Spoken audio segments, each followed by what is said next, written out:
Hi hello నమస్తే, welcome back to my channel. ఇదిగో చూడండి ఉసిరికాయ.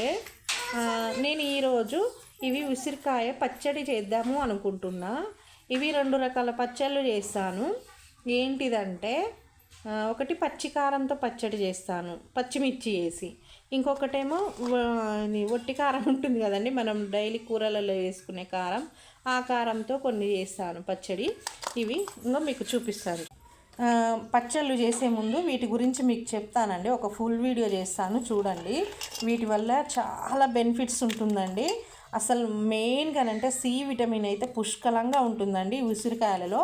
దీనివల్ల ఎన్ని ప్రయోజనాలు ఉంటాయో నేను వీడియోలో చెప్తాను. అసలు ఇవి పచ్చళ్ళ కంటే ఇలా పచ్చివి దొరికితే మాత్రం రోజు ఒకటి తినాలి. రోగనిరోధక శక్తి అనేది మంచిగా పెరుగుతుందన్నమాట. ఇవి 2 రకాల పచ్చళ్ళు చేస్తాను. అవి ఎలా చేస్తానో వీడియో తీసి చూపిస్తాను, చూడండి. ఓకేనా?